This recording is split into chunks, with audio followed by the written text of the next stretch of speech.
आई आणि मुलाचा ऑर्गन फेल्युअरनं 2 महिन्यांच्या आत मृत्यू झाला. डॉक्टरांनी कमलकांतच्या ब्लड टेस्ट रिपोर्टमध्ये शरीरात विष असल्याचं आढळलं. असं विष जे हळूहळू भिनतं. डॉक्टरांनी हीच माहिती पोलिसांना दिली. पोलिसांनी थोडी माहिती घेतली तेव्हा कमलकांत आणि त्याच्या आईचा मृत्यू मल्टिपल ऑर्गन फेल्युअर म्हणजेच अनेक अवयव निकामी होण्यानं झाल्याची माहिती त्यांना मिळाली. पोलिसांना मग संशय आला. पोलिसांनी माहिती मिळवली तेव्हा त्यांना कमलकांतच्या पत्नीच्या काजलच्या प्रेम संबंधांबद्दलची माहिती मिळाली. पण त्याचा कमलकांत आणि त्याच्या आईच्या मृत्यूशी संबंध काय, या सगळ्याचा छडा पोलिसांना लावायचा होता. मुंबईत राहणारी काजल पतीसाठी सायलेंट किलर ठरली. ती कशी, हीच आहे आजची आपली क्राईम स्टोरी. नमस्कार, मी हर्षदा परब. कमलकांत शहा या गारमेंट व्यावसायिकाच्या पोटात दुखत होतं. त्याला उलटी झाली. डॉक्टरांना तेव्हा घरी बोलावलं, पण कमलकांतचा त्रास थांबला नाही. त्याचा त्रास वाढत गेला, म्हणून मग त्याला हॉस्पिटलमध्ये ॲडमिट केलं. मुंबईतल्या बॉम्बे हॉस्पिटलमध्ये कमलकांतला ॲडमिट करण्यात आलं होतं. तो दिवस होता 24 ऑगस्ट 2022चा. बॉम्बे हॉस्पिटलमध्ये कमलकांतवर उपचार सुरू होते.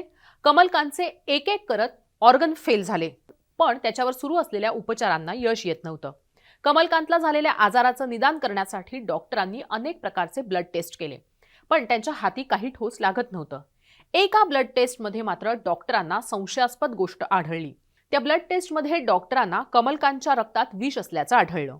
डॉक्टरांनी उपचारही सुरू केले, मात्र अवघ्या काहीच दिवसात 19 सप्टेंबरला कमलकांतचा मृत्यू झाला. अवयव निकामी झाले, त्यानंतर कमलकांतचा मृत्यू झाला.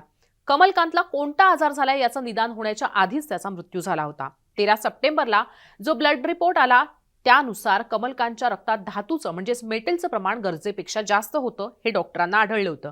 कमलकांतच्या शरीरात 400% अधिक आर्सेनिक होतं, तर 365% जास्त होतं थॅलियम. या दोन्ही घटकांचं प्रमाण जास्त असल्यावर शरीरावर ते विषासारखं काम करतं. ब्लड रिपोर्टमध्ये ही धक्कादायक माहिती समोर आल्यामुळे कमलकांत याचं पोस्टमॉर्टम करण्यात आलं होतं. आर्सेनिक आणि थॅलियम या 2 घटकांमुळेच कमलकांतचा मृत्यू झाला होता, ही माहिती डॉक्टरांसमोर उघड झाली. त्यानंतर डॉक्टरांनी ही माहिती पोलिसांना दिली. पोलिसांनी आपल्या परीनं तपास सुरू केला होता. पोलिसांनी कमलकांत यांच्या नातेवाईकांची चौकशी केली, ज्यात त्याची पत्नी काजल आणि बहीण कविताचीही पोलिसांनी चौकशी केली. कविताने पोलिसांना दिलेल्या माहितीत पोलिसांना एक गोष्ट इंटरेस्टिंग वाटली. ती म्हणजे काजल कमलकांत आजारी असताना आणि त्यानंतरही कमलकांतच्या प्रॉपर्टी आणि पैशाबद्दलची माहिती सारखी विचारायची. कमलकांतच्या मृत्यूनंतरही काजलवर फारसा परिणाम झाला नव्हता. कमलकांतच्या मृत्यूनंतर काजलने कमलकांतच्या लाईफ इन्शुरन्सबद्दलही माहिती मिळवली होती. कविताने दिलेल्या या माहितीनंतर पोलिसांनी काजलची माहिती मिळवायला सुरुवात केली, ज्यामध्ये तिचे कॉल डिटेल्सही पोलिसांनी चेक केले. त्याच दरम्यान पोलिसांना माहिती मिळाली की कमलकांतच्या आईचा सरलाचाही मृत्यू कमलकांतप्रमाणेच ऑर्गन फेल्युअरने झाला होता. कमलकांतच्या मृत्यूच्या 1 महिना आधीच कमलकांतच्या आईचाही मृत्यू झाला होता. पोलिसांचा संशय या सर्व माहितीनंतर बळावत गेला. पोलिसांना आता शोध लावायचा होता की सरला आणि कमलकांत यांच्या शरीरात आर्सेनिक आणि थॅलियम आलं कुठून. या दोघांचा मल्टिपल ऑर्गन फेल्युअरने मृत्यू कसा झाला याचा शोध पोलीस घेत होते. कमलकांतच्या कुटुंबात त्याची आई सरला, कमलकांत, त्याची पत्नी काजल आणि त्याची 2 मुलं असा परिवार होता. एकाच घरात राहणाऱ्या फक्त 2 व्यक्तींच्या शरीरात आर्सेनिक आणि थॅलियम या विषांचं प्रमाण इतकं कसं? पोलिसांनी दरम्यान काजलचे कॉल डिटेल्स चेक केले. त्यात त्यांना हितेश जैन या व्यक्तीबरोबर काजल सतत बोलत असल्याची माहिती समोर आली. हितेश हा कमलकांतचा बालपणीचा दोस्त. पोलिसांनी माहिती काढली तेव्हा काजल आणि हितेश या दोघांमध्ये प्रेम प्रकरण सुरू असल्याचं त्यांच्या हाती लागलं. कमलकांतची प्रॉपर्टी मिळवण्यासाठी, इन्शुरन्सचे पैसे मिळवण्यासाठी दोघांनी मिळूनच कमलकांतचा मर्डर करण्याचा प्लॅन केलं होतं. ज्या काळात काजल आणि कमलकांतमध्ये खटके उडत होते त्याच काळात हितेश आणि काजल यांचं प्रेम जुळून आलं. फोनवर बोलणं होऊ लागलं. मैत्रीचं रूपांतर प्रेमात झालं.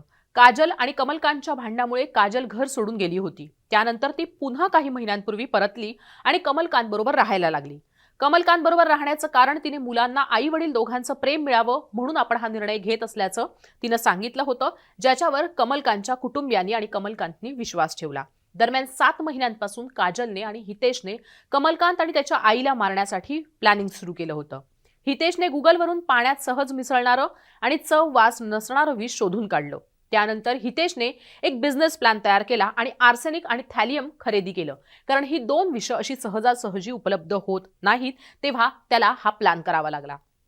ते विष त्याने मग काजलला आणून दिलं आणि काजल ती दोन्ही विष कमलकांत आणि त्याच्या आईला सरलाला पाण्यातून थोडी थोडी देत राहिली.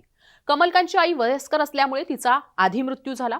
काजल आणि हितेश यांना कमलकांतला हटवायचं होतं आणि कमलकांतची प्रॉपर्टी मिळवायची होती.